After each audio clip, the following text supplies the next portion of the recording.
I'm going to ask Howard right off the bat whether it's a good thing that once Wednesday comes around, I find myself, even before I sign on the program, thinking about real estate, all that I ever had, all that I now have, and maybe all that I will have in the future. Is that a bad thing or a good thing, Howard? Well, that's an awesome thing, Richard. Awesome. I love it. Yeah, man, if you don't have that feeling, you don't have the feeling. Yes, sir. But I must say, thanks to real estate today, that is what is happening to me. That's my true confession right at the very start. Good morning and welcome, Howard. How are you doing today? Tired. Like the minister.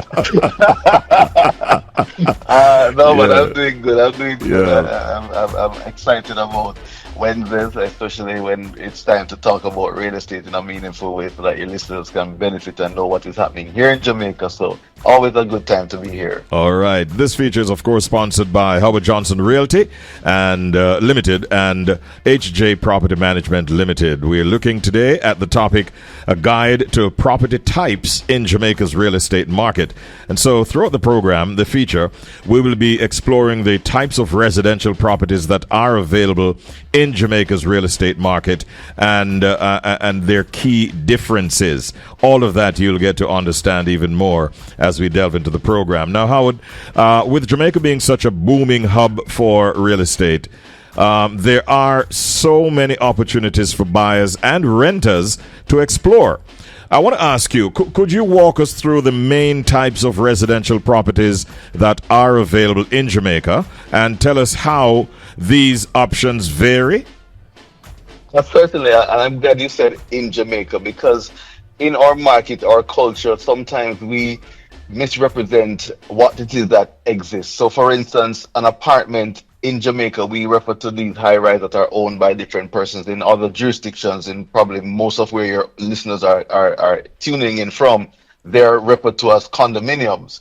But a condominium is there are properties that are within a building that are independently owned, whereas an apartment is also within a building, but the building is owned by one person and there are different segments and persons who are occupying, typically through rentals, right? Mm-hmm. So, but in Jamaica, we refer to that as an apartment. So I just wanted to clear that so that when persons are hearing apartment from elsewhere, they can, relate it to a condominium, because in Jamaica, we kind of have stuck to that word, apartment. Mm-hmm. And we also have townhouses in Jamaica, and we will see, again, when you are introduced to a townhouse, you may see a standalone unit, but typically a townhouse is a property that shares a common wall with its next door neighbor. You may have one side of yard space, but you don't have the other side, but you have your frontage and independent access. Mm-hmm. But in Jamaica, once you have a slender type of single family home, we refer to it as a townhouse. So just wanted to give that, because in context, Richie, when some persons call our office, they say they want a place to live. Mm-hmm. I said, what we want? I want a house. And then when you show them a house, they said, no, man, it's like an apartment. I said, all right, so we show them an apartment. And they said, no, man, not like on 2 stories or so like that, Yes. I said, oh, you want a townhouse?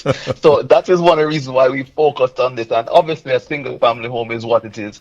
It is a home set aside on a piece of land. Mm-hmm. That is exclusively yours, front, side, back, all over, and that is all yours. You share no space. So those are pretty much the main categories on the residential side, Mm-hmm. where property types are concerned.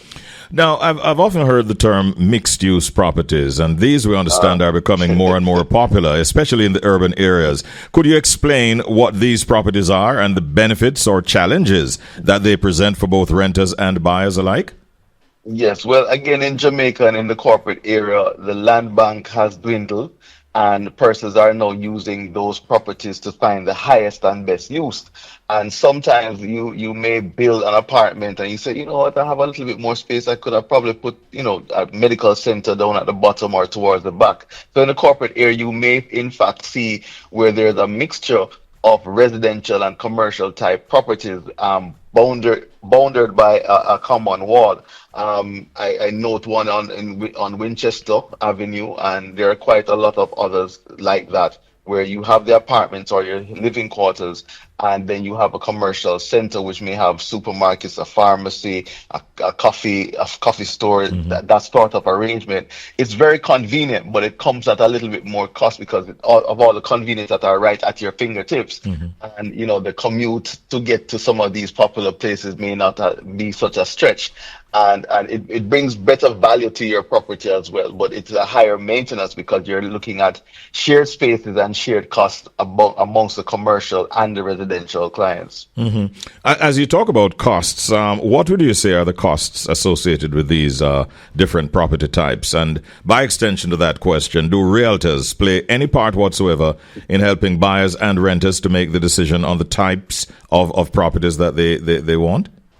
Yes, so once you're talking about shared spaces or common area, that's something that everyone now has to contribute to. So we refer to that as maintenance contribution. So the grass has to be cut, the place has to be refreshed from time to time. We have to clean the bathrooms, not your bathroom, but the common area bathroom. Some areas may have a swimming pool. The swimming pool will have to be serviced ever so often. The elevator needs to be primed and paid for and serviced so that you don't have a great capital expenditure because it's not maintained. You have to treat the grassy areas, the lush areas for pests and termites, and you're also looking at a very high cost considering security, because in these gated communities or these mixed communities, you have to feel safe and you have to be safe. So you have to protect your vulnerable spaces such as your boundary wall and your entrance gate, and to document who is coming in. And security costs have gone up beyond what it was a couple of years ago, and that's because of some of the government initiatives to empower security guards to get a certain level of income so that they too can afford their properties, whether apartment, townhouses, or houses.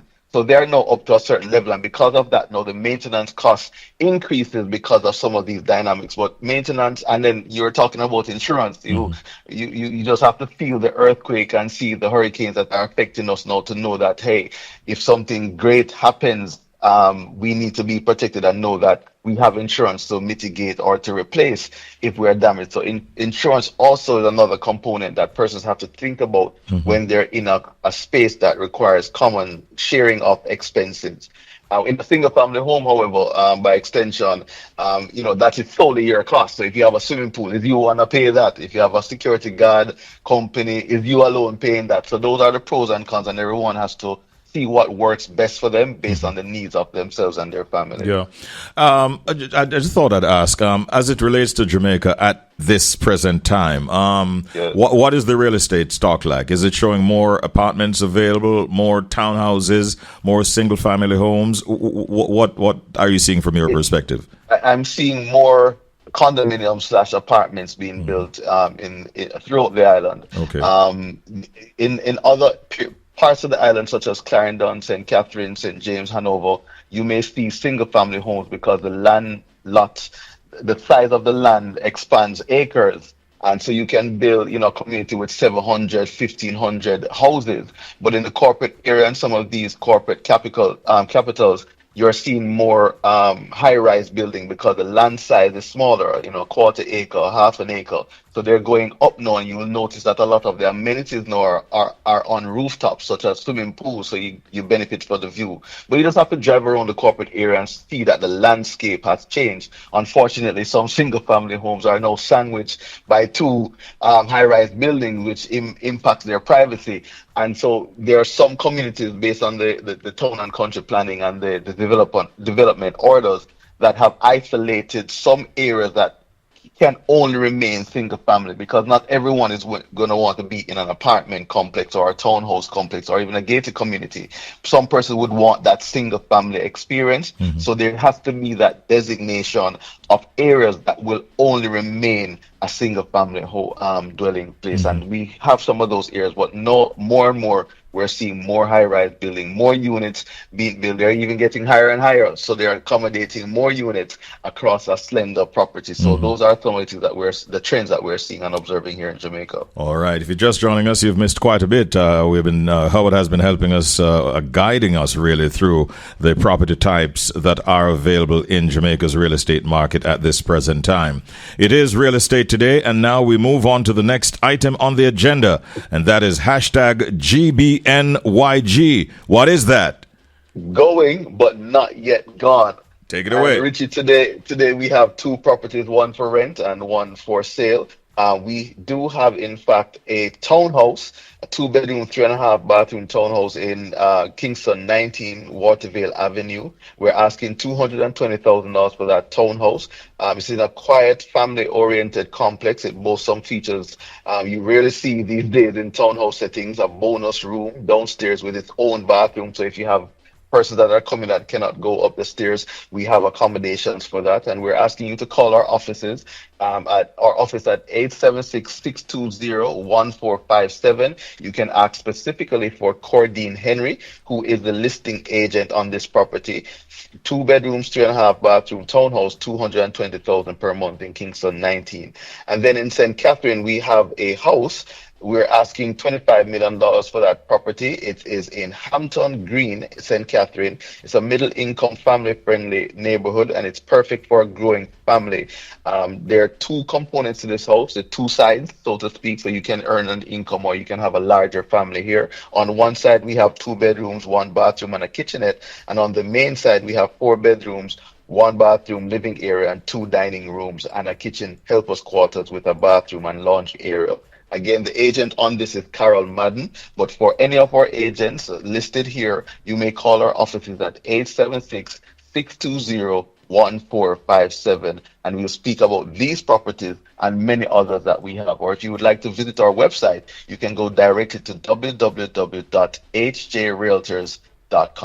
All right, we'd like to say good luck to Cordine and to Carol with those listed properties. And as Howard said, there are many others. How can you be reached also via social media? Want to care to share those? Yes, for real estate, you can look for the handle at HJ Realtors. And if you're in the space for property management, you can look for at HJ Manage, as well as you can visit our website at www.hjmanage.co. That's hjmanage.co. You've been an efficient tour guide this morning, guiding us through property types in Jamaica's real estate market, and we learned quite a bit. Thank you so very much, Howie, and we catch up with you again soon. Have a great day. You too, you're welcome, and have a good one to all your listeners. Bye-bye. All right, that was, of course, Real Estate Today, and it was all courtesy of our kind sponsors, Howard Johnson Realty Limited, and, of course, HJ Property Management Limited. You've heard also how you can make contact with them. Call them up and let them help you find that property of your choice, maybe a property of your dream. And I can tell you that they will do just that.